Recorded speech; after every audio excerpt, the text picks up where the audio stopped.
تلاوت کردہ آیات مبارکہ کا ترجمہ۔ مَتَّخَذَ اللَّهُ مِن وَلَد، اللہ نے کسی کو اپنی اولاد قرار نہیں دیا۔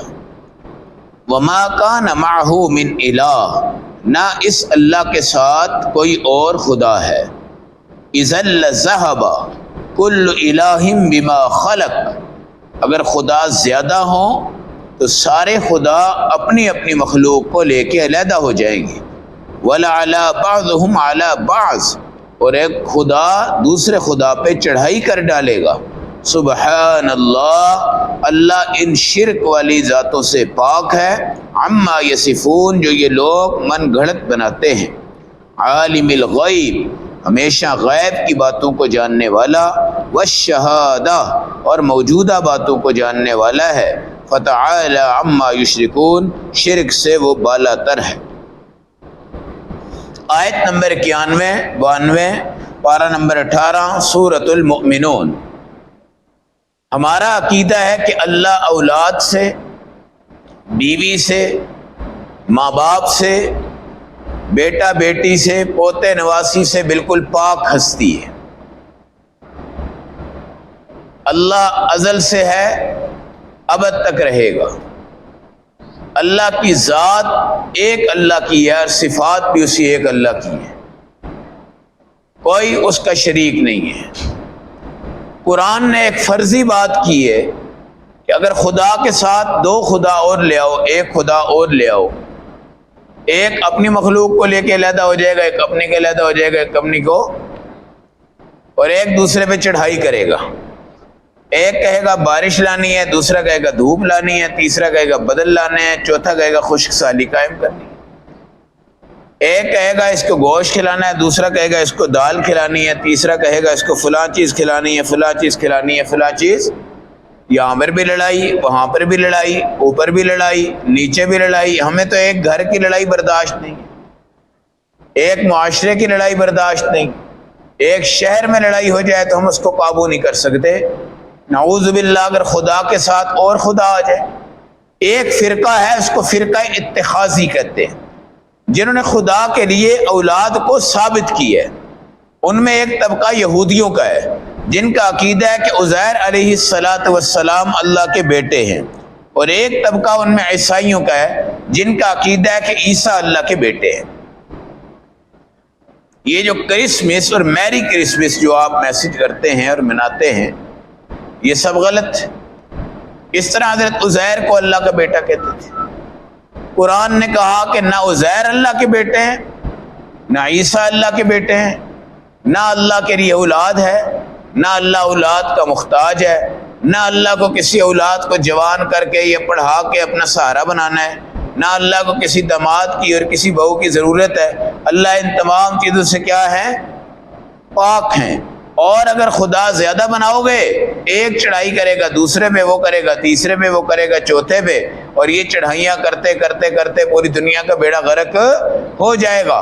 اس لیے اللہ کو وحدہ لا شریک ماننا، وحدہ لا شریک کہنا، وحدہ لا شریک سمجھنا، وحدہ لا شریک کو اپنے دل کے خزانوں میں جگہ دے دینا، وحدہ لا شریک کے ساتھ شرک کرنے والوں کی مذمت کو بیان کرنا، اور ان سے اپنے رشتے اور ناطے تمام چیزیں توڑنا، اور دنیا کو بتانا کہ سکے باپ حضرت ابراہیم علیہ السلام کے جو تھے، جب وہ شرک میں مبتلا ہوئے، حضرت ابراہیم نے ان کو بھی کہہ دیا تھا انی اراک وقومک فی ضلال مبین، میں تو دیکھ رہا ہوں آپ اور آپ کی ساری قوم کھلی گمراہی میں۔ کیا ہے؟ اور لم تعبد ما لا يسمع ولا يبصر ولا يغني عنك شيئا، ابا جی آپ ان کی عبادت کرتے ہیں جو نہ دیکھ سکتے ہیں، نہ دکھا سکتے ہیں، نہ سن سکتے ہیں، نہ سنا سکتے ہیں، نہ آپ کو کسی چیز کا فائدہ دے سکتے ہیں۔ حالانکہ آپ نے بڑے دلائل سے قوم کو لاجواب کیا ہے، اور ستاروں کو دیکھا غروب ہو گئے، چاند کو دیکھا ختم ہو گیا، سورج کو دیکھا آ گیا۔ فرمایا جو آئے اور چلا جائے وہ رب نہیں ہوتا، ہمیشہ ہے، ہمیشہ رہے گا، ہمیشہ تھا، ہمیشہ اس کا کنٹرول ہے۔ پوری کائنات میں ہر جگہ پہ اللہ وحدہ لا شریک، ہر بندے کے سانس کی دیکھ بھال، آنکھ کی دیکھ بھال، جانوروں کی دیکھ بھال، درندوں کی دیکھ بھال، شجر و احجار کی دیکھ بھال، رات کو کس کو سلانا ہے، کس کو جگانا ہے، کس کو چلانا ہے، کس کو بٹھانا ہے، کس کو کھلانا ہے، کس کو پلانا ہے، پانی ضرورت کہاں پہ ہے، کھانے کی ضرورت کہاں پہ ہے، کس درخت کے ایک پتے کو پانی چاہیے، کس ایک چیونٹی کے منہ میں پانی کا گھونٹ چاہیے، کسی ایک مکڑی کو کھانے کے لیے کیا چاہیے، یہ سارا نظام ایک اللہ ہے اور وہی اللہ کر سکتا ہے۔ اللہ کے فرشتوں کے بس میں بھی، نبیوں کے بس میں بھی، رسولوں کے بس میں بھی، پوری دنیا کائنات کے بس میں بھی کسی ایک کو رزق دینا ممکن نہیں ہے۔ کسی ایک کو رزق دینا، 2 دن ہمارے گھر کوئی کھا جاتا ہے، چوتھے دن ہم نے اپنا منہ چڑھایا ہوتا ہے جی، 1 دن کا مہمان اور اس کے بعد کام ٹھنڈا۔ کام کیا ہو جاتا ہے؟ ٹھنڈا۔ ابراہیم علیہ السلام کے بعد جب مہمان آیا، روٹی مانگنے لگا، کافر تھا، آپ نے کہا جو میرے اللہ کو وحدہ لا شریک نہیں مانتا میں اس کو کھانا نہیں دیتا۔ اللہ نے کہا کہ 1 دن یہ تمہارے پاس آیا، تم نے کھانے کے ساتھ انکار کر دیا ہے، یہ کب سے کہہ رہا ہے کہ مجھے نہیں مانتا، یہ مجھے نہیں مانتا، مجھے نہیں مانتا، مجھے وحدہ لا شریک نہیں مانتا۔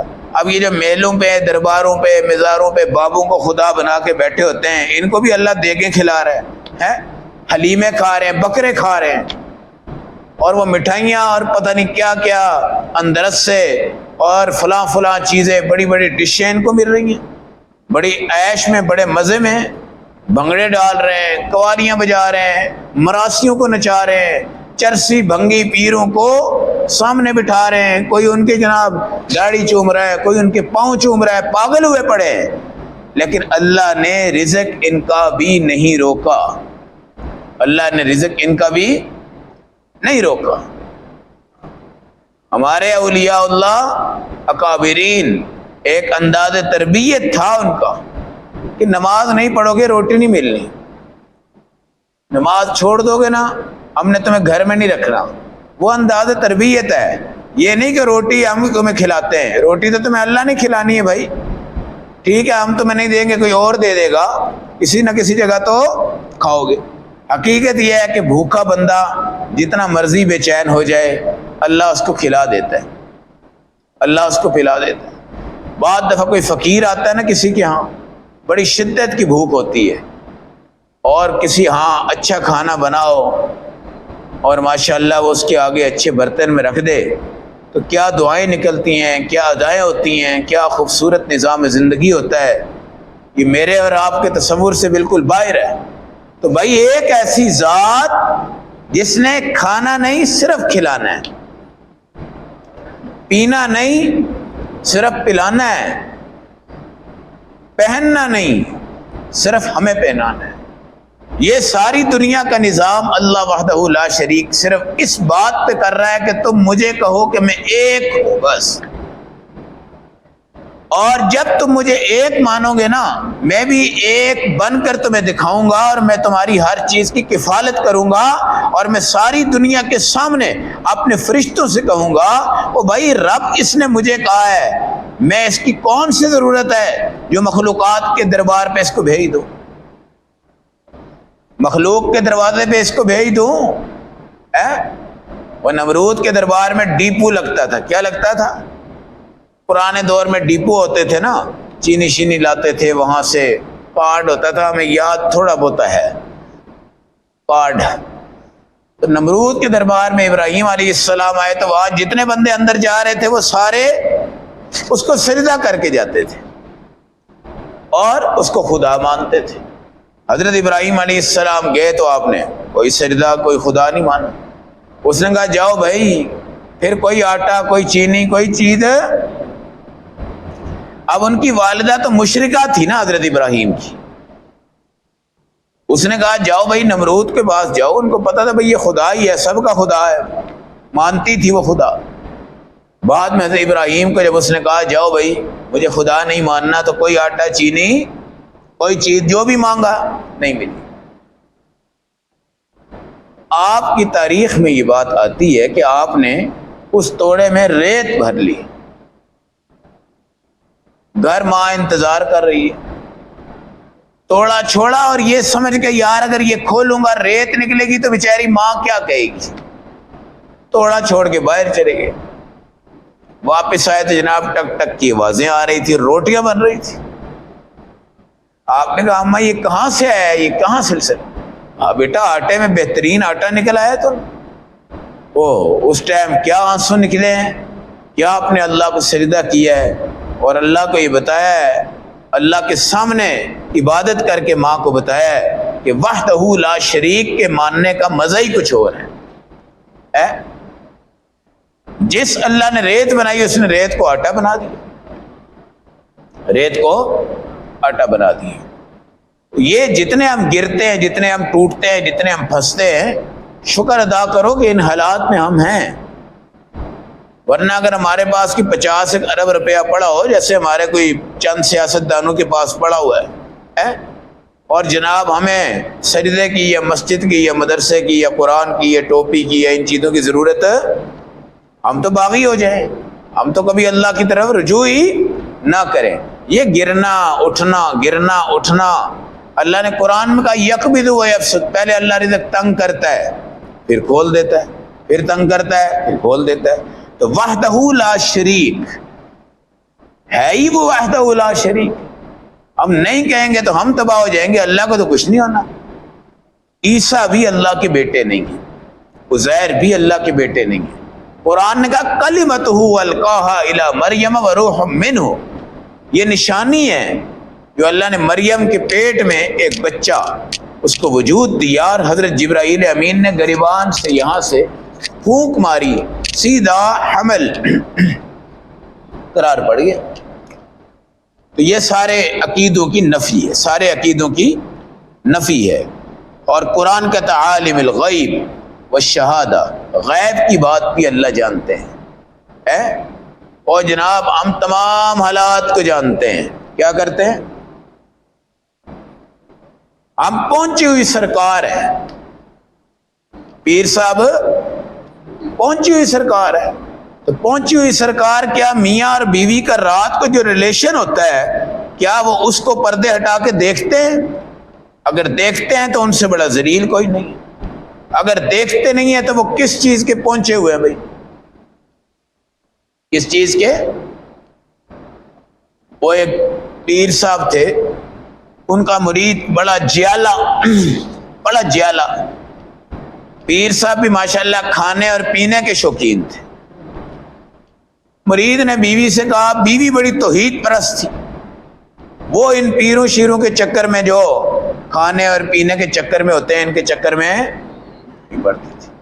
حقیقت یہ ہے کہ جتنی رسومات ہے نا, یہ بناؤ جی اس جگہ, یہ کھلاؤ جی اس جگہ, یہ پلاؤ جی, یہ سب ہماری ہی ہے نا. عوام کو بیچاروں کو کیا پتا ہوتا ہے. وہ اس نے کہا جناب گوشت آ گیا ہے, پیر صاحب آ رہے ہیں, کھانا کھونا بنانا اور صحیح اکرام کرنا. بیوی بڑی ہوشیار تھی, ظاہر ہے اللہ نے اس کو عقل دی تھی. جو مشرک ہوتا ہے وہ پاگل ہوتا ہے, جو موحد ہوتا ہے وہ سمجھدار ہوتا ہے. بیوی نے جناب گوشت پلیٹ میں رکھا, اس کے اوپر چاول ڈال کرنا تہ لگائی, تہ لگا کے جناب سامنے رکھ دی, سالن شالن بھی رکھ دیا, اوپر بوٹی کوئی نظر نہ آئے. اب جناب پیر صاحب کی موڈ جناب بگڑا ہوا ہے, اور وہ جناب ماں اور بہن کی گالیاں دے رہا ہے اپنی بیوی کو, اور تجھے میں نے گوشت لا کے دیا اور جناب ایک بوٹی نظر نہیں آتی. بیوی کہتی اس انے پیر کو پوچھو کہ بوٹیاں کدھر ہیں, یہ تو پہنچی ہوئی سرکار ہے. چاول اٹھا, نیچے بوٹیاں ہی بوٹیاں ہیں, اس کو اپنی پلیٹ کی بوٹیوں کا نہیں پتا ہے, تو تمہاری پہنچی ہوئی سرکار کیا کرے گی؟ تو شرک والا پاگل ہوتا ہے. اگر وہ انجینئر بھی ہے نا, ڈاکٹر بھی ہے, وکیل بھی ہے, پروفیسر بھی ہے, کوئی وائس چانسلر ہے, کوئی ادارے کا بانی ہے, پوری دنیا اس کو مانتی ہے, نوبل انعام یافتہ ہے, خدا کی قسم اگر وہ اللہ کے ساتھ شرک کرتا ہے, وہ خنزیر سے, سور سے, کتے سے, پخانے سے, پیشاب سے, شراب سے, ہر قسم کی غلاظت سے گندا آدمی ہے جو مشرک ہوتا ہے. اس لیے اللہ نے کہا شرک والے کی کوئی معافی نہیں ہے, شرک والے کی کوئی معافی نہیں ہے. اس لیے اللہ رب العزت سے دعا کیا کرے اللہ ہمیں آخری وقت تک توحید پہ قائم رکھے, اور اللہ ہمیں توحید کی موت عطا کرے. اور یہ توحید پر دنیا سے چلا گیا, پیچھے کسی چیز کی انشاءاللہ ضرورت نہیں ہے. اور اگر توحید پہ نہیں گیا, پیچھے والے بھی شرک کر رہے ہیں، وہ بھی شرک کر گیا، اور یہ گندگی کا میدان ہے، یہ نحوست کی کوٹھی ہے، یہ نحوست کا گھر ہے، یہ نحوس چیزیں ہیں۔ اللہ ہم سب کو ان چیزوں سے پاک فرمائے۔ عالم الغیب والشہادہ، پہنچی ہوئی سرکار کون ہے؟ صرف اللہ۔ کون ہے بھائی؟ ہر پردے کے اندر دیکھنے والا کون ہے؟ صرف اللہ۔ اور اللہ کے فرشتے بھی اتنے اختیار نہیں رکھتے جتنا اللہ نے ان کو دیا، اتنا اختیار رکھتے ہیں۔ جب میرے نبی معراج پہ گئے نا تو دروازہ جبرائیل امین کھٹکا رہے تھے، اندر کے جو فرشتے ہیں ان کو نہیں پتا تھا کہ یار باہر سے دروازہ کون کھٹکا رہا ہے۔ فرشتوں نے پوچھا بھئی آپ کون ہیں؟ آپ نے کہا میں محمد ہوں۔ اپنے بارے میں آپ نے صلی اللہ علیہ وسلم۔ آپ کے ساتھ بھی ہے کوئی؟ اگر ہے تو وہ کون ہے؟ بس جبرائیل امین۔ تو یہ دروازے کی چوکھٹ کے پیچھے کے فرشتوں کو اپنے سردار جبرائیل کا پتہ نہیں چلا۔ آپ کون ہیں؟ میں محمد ہوں۔ آپ کے ساتھ کون ہے؟ جی جبرائیل ہے۔ تو کوئی پہنچی ہوئی سرکار نہیں ہے۔ یہ پہنچی ہوئی سرکاریں اگر ہوتی نا تو یہ جناب ملک کو پتہ نہیں کہاں سے اٹھا کے کہاں پہنچا کے اس ٹائم تک ہم پتہ نہیں کس جگہ پس رہے ہوتے۔ یہ اللہ وحدہ لا شریک کا کنٹرول ہے اس ملک پر، تباہی کے دہانے پر یہ ملک ہے۔ رات کے اندھیروں میں پتہ نہیں کیا کیا یہاں منصوبے سازشیں ہوتے ہیں اس ملک کو تباہ کرنے کے لیے، مگر اللہ کے ہاں ایک گھاس کا ذرہ بھی کوئی ٹیڑھا نہیں کر سکتا جب تک کہ اللہ فتعالی عما یشرکون، شرک والوں سے اور ان کے میدانوں سے اور ان کی عادات سے اللہ بہت اونچی ذات ہے۔ اس لیے ان گندے بندے پیروں فقیروں نقلی خداؤں مورتیوں اور ان تمام چیزوں کے ساتھ اللہ کی شان میں نقص پیدا کرنے کی کوشش نہ کریں۔ یا تو کسی کی شان میں نقص آ سکتا ہو تو ہم کوشش کریں، جس میں آ ہی نہیں سکتا اس میں کوشش کر کے خود کیا ہوں گے؟ ذلیل ہوں گے۔ اللہ ہم سب کو اپنی عزتوں کے تاج نصیب فرمائے۔ اللہم صلی اللہ علیہ وسلم۔